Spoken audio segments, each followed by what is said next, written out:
ډسمبر 19 2010 د شمالي افریقا د تونس په یوه کوچني ښار سیدي بوزید کې علي بوعزیزي په خپل دکان کې له ګراکانو سره په سودا اخته دی.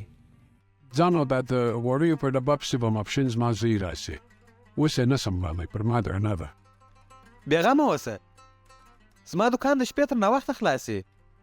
په دې شیبه کې علي ته زنګ راځي. اکا یې دی محمد صلاح. بلې علي، د ولایت مخ ته یوه ځوان ځان ته اور اچولی دی. ژر ځان را ورسوه.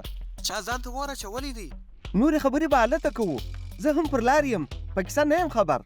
همدا اوس درځم. د ولایت مخ ته د ګڼې ګوڼې له منځه تور دودونه پورته کیږي. د امبولانس غږ د سلګونو خلکو په ژړاو او چغو کې ورک دی.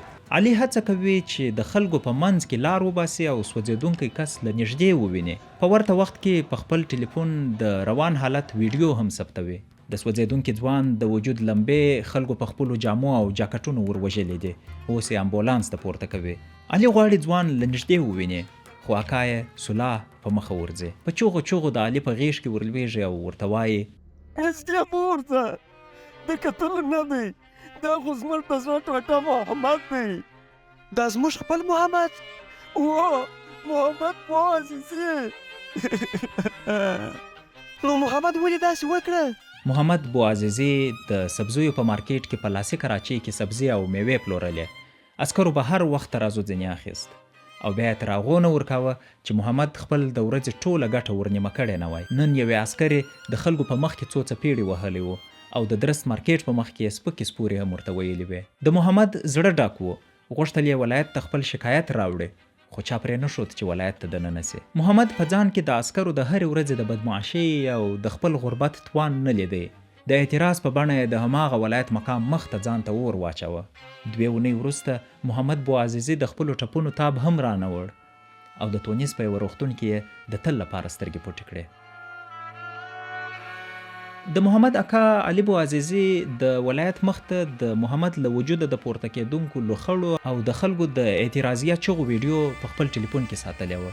د محمد د مرګ په شپه دا ویډیو څو ځله وکتله او په هر ځل کتلو یې نوې انګیزه اخیسته. دا ویډیو خورا دردناکه خو په ورته وخت کې الهام بخښونکې او اغیزناکه هم وه. الهام بخښونکې ځکه وه چې سربیر پر دې چې په تونس کې لاریون او پر حکومت اعتراض ممنوع دی، خو بیا هم سلګونه خلک د ولایت مقام مخ ته د محمد لپاره د انصاف غوښتلو چغې وهي. وباش ناخذوا ان شاء الله يا ربي، وربي هو اللي يهدي، وربي هو ارسل لذاك محمد البوعزيزي اليتيم الشهيد، ربي يرسلوا باش يبين الحق كل الشباب هذايا. علي غوښتل چې دا ویډیو ځایي رسنیو ته ولېږي، خو په تونس کې د بیان د ازادۍ په نوم څه نسته. رسنۍ سانسور دي، پر خبرو بندیز دی او یوازې هغه خبرو ته اجازه سته چې د حاکم نظام خوښوي. سیاسي فعالیت بغاوت ګڼل کیږي. علي بوعزیزي حیران دی چې د محمد لپاره انصاف له چا وغواړي، چاته ګریوان څیرې کړي او چاته د محمد د کونډې مور او ورارې خور کیسه وکړي. يا محمد صار حقك بيضيع سامحم، صار دمك ما يغبر سامحم. وليدي راك وليدي يا محمد، انت فتحت الابواب يا محمد، راك متي شهيد يا كبير. ناڅاپي په ذهن کې ورګرځي چې څو اونۍ مخکې په یوه نوې انټرنیټي پاڼه کې اکاونټ جوړ کړی دی. دا پاڼه فیسبوک نومیږي چې په هغه وخت کې لا هم ډیر خلک له نوم سره نااشنا دي. زړه نازړه علي د جابر او دیکتاتور نظام پر وړاندې د خلکو د جرأت او د خپل وراره د بېوسۍ د صحنې دا ویډیو فیسبوک ته پورته کوي.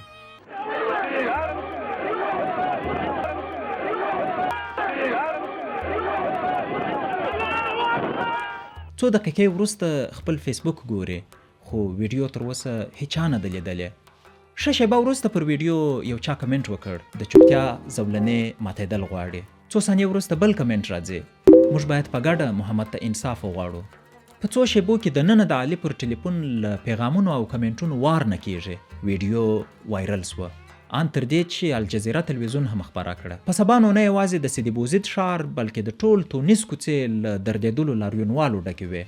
Mohammed's plight resonated with so many people because they were also suffering from some of the same frustrations.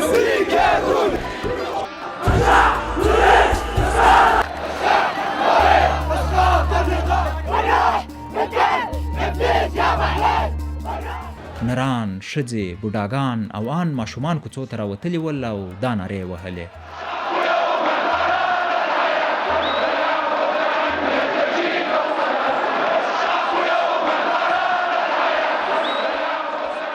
کله چې ولس د ژوند اراده وکړي، تقدیر به یې خامخا قبلوي.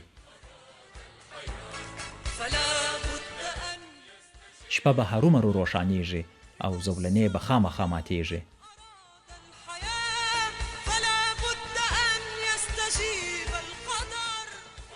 دا چغې دومره زورورې وې چې په یوه اونۍ کې دننه یې د تونس د دیکتاتور زین العابدین بن علي پاچاهي ورړنګه کړه. دا دیکتاتور چې 23 کاله یې په وچ زور پر تونس واکمني چلولې وه، په یوه اونۍ کې دننه مجبور سو چې له واکمنۍ لاس په سر سي او له ولسه د خپل سر امان وغواړي. خو د ولس غضب دومره زورور و چې له زین العابدین یې لار و لیکه ورکه کړه. بالاخره مجبور سو چې سعودي عربستان ته وتښتېږي. The political crisis in Tunisia is the top story this hour. The country's president, Zain al-Abidine Ben Ali, has left the country following weeks of deadly unrest. او په دې ډول د تونس تر ټولو بېوسه انسان محمد بوعزیزي وتوانید چې د تونس تر ټولو زورور زین العابدین له واکه راوپرځوي. خو خبره دلته نه ختمیږي. محمد بوعزیزي په دې ورځ یوازې خپل ځان ته اور نه و اچولی. د تونس د خلکو په زړونو کې هغه 23 کلن ډار ته هم اور اچولی و چې له امله یې خلکو د واکمن نظام هر ظلم په پټه خوله پر ځان تېراوه. Today is very important because we will celebrate our revolution, we celebrate our freedom. It was the first time an Arab dictator had been toppled by his own people. د دې اور لمبې دومره زورورې او تودې وې چې په درسته عربي نړۍ کې یې انقلابونه پر جوش راوستل. د ده د وجود لمبې د ډیرو دیکتاتورانو تر تختونو او تاجونو ورسېدې. Almost 30 years of Mubarak's regime ended. محمد ځان لوله پکړ، خو په عرب ولس کې دا جرأت را ژوندی کوي چې له واکمنانو خپل حق وغواړي او په زور یې وغواړي. د تونس له لاریونونو څخه په الهام په درست منځني ختیځ او عربي نړۍ کې د انقلاب څپې پر خوځښت راغلې. دا د عرب پسرلي پیلامه وه.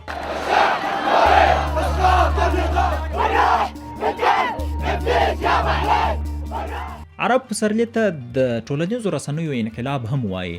د په دې چې دا پاڅونونه ټول په هغه هیوادونو کې وسول چې د رسنیو خولې تړل سوي وې. د واکمنو دیکتاتورانو پر وړاندې چا سپون هم نسوی وهلی. خو د ټولنیزو رسنیو په مټ نه یوازې د دې لاریونونو د انسجام چارې مخته ولاړې، بلکې د لاریونونو د انعکاس او پوښښ لپاره هم ټول کار هم دې ټولنیزو رسنیو وکړ. خو عرب پسرلی داعش، حوثي یاغیانو او نورو ترهګرو ډلو یو ډول یرغمال کړ. Libya has been in turmoil for nearly a decade.